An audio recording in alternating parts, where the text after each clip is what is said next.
మనచున్నాడు ప్రయాసపడి భారమమయువారలు ప్రయాసపడి భారమమయువారలు ప్రభుని చెంతకు పరుగిడి వేగమే రండి రండి యేసుని యొద్దకు రమ్మనుచున్నాడు యేసుని పిలుపు వినియు ఇంకా యోచింపరేలా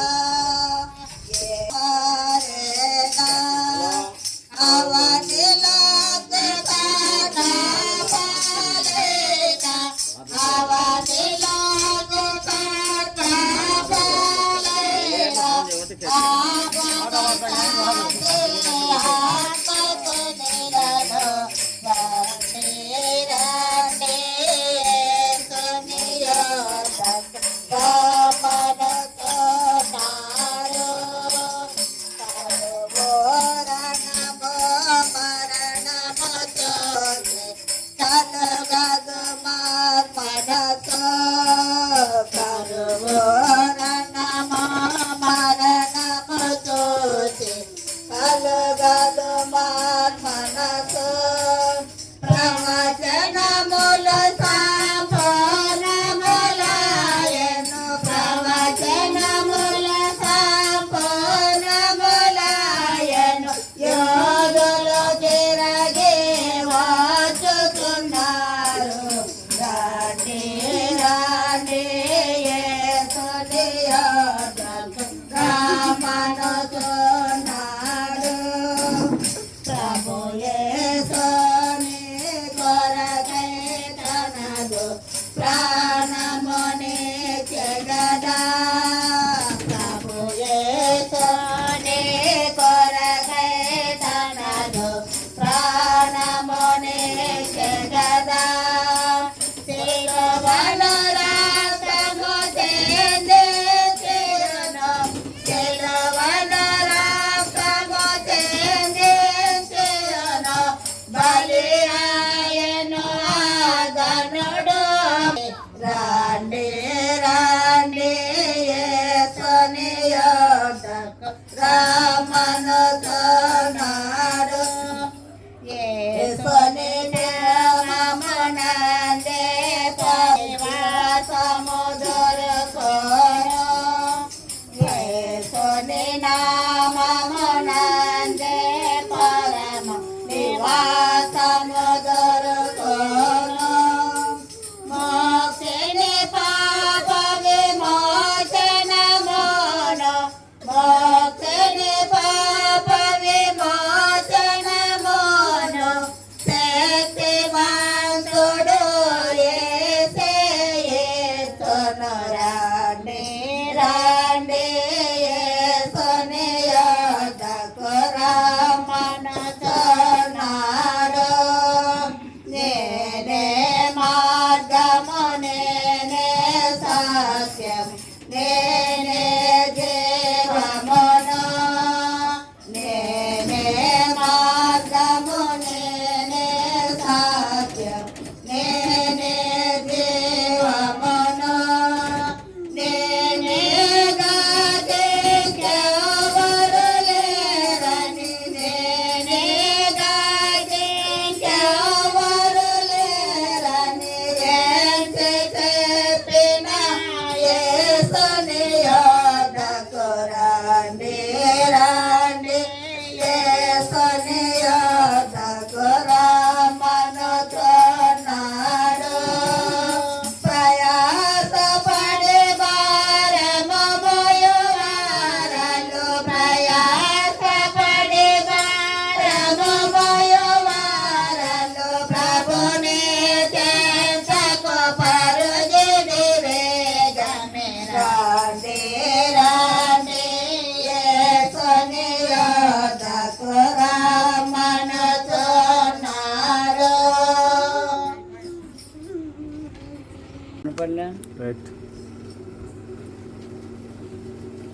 ఆది కాండం 27వ అధ్యాయము 2వ వచనం. ఇస్సాకు తన కుమారుడైన ఏశావుతో ఒక మాట అంటున్నాడు, నా మరణ దినము నాకు తెలియదు. అవును, ఈ దినం సహోదరులు బత్తల దేవదానం గారి ప్రథమ కుమారుడు, ఆయన ప్రభు యొద్దకు చేర్చబడ్డాడు.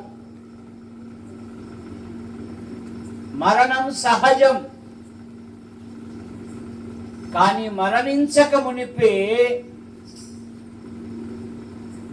యేసు ప్రభును తెలుసుకోవాలి.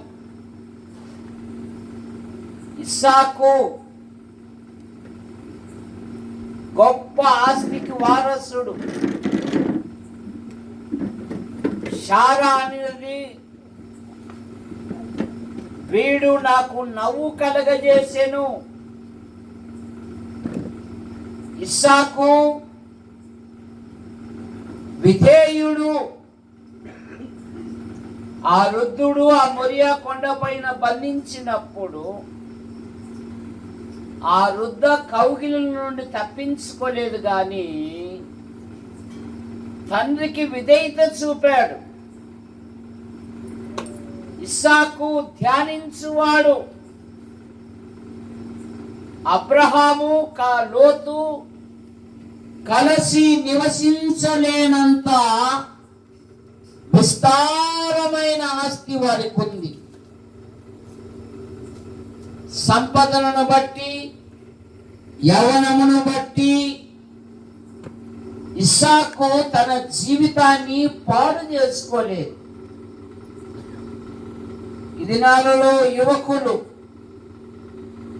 వ్యసనాలకు గురైపోయి, దురలవాట్లకు గురైపోయి, చెడు పనులకు గురైపోయి తక్కువ కాలంలోనే ఈ లోకమును విడిచి వెళ్ళిపోతున్నారు. ఆ భార్య, ఆ పిల్లల పరిస్థితి ఏమిటి? కనుక క్రైస్తవ కుటుంబం బైబిల్లో ఎక్కడ చూసినా కూడా భక్తులు ఏమన్నారంటే, నేనును నా ఇంటి వారు అన్నారు. నేనును యెహోవా నాకిచ్చిన పిల్లలు అన్నారు. దావీదు అత్యంత విజయుడు. ఖడ్గము పట్టాడు అంటే అపజయం ఎరగని వాడు, సింహపు గుండె ధైర్యం కలిగిన వాడు కూడా దిగులొందుతాడు.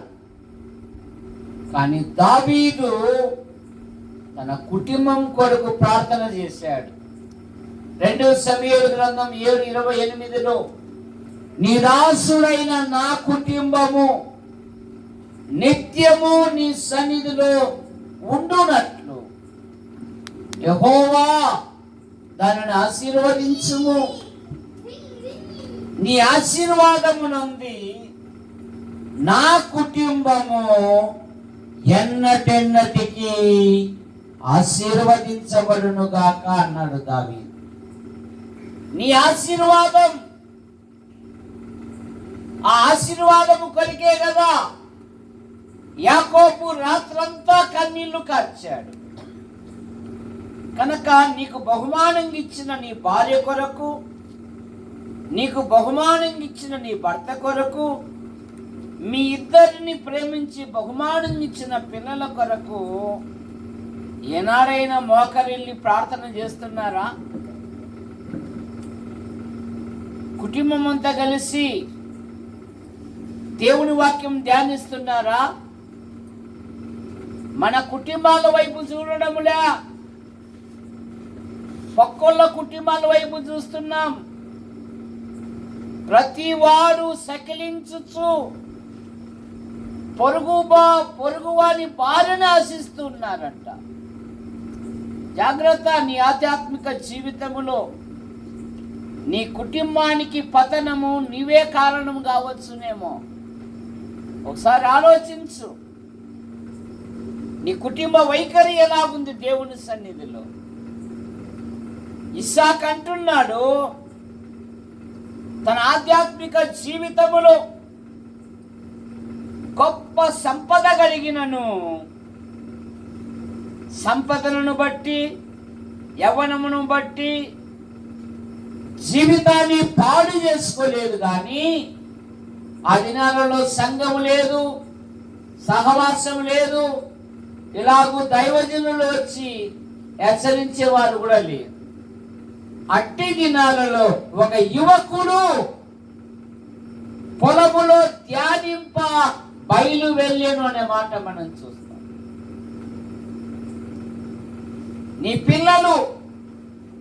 నీ పిల్లలకు ఆస్తిపాస్తులు నువ్వు సమకూర్చకపోయినను వారి క్షేమము కొరకు ప్రార్థన చేయి.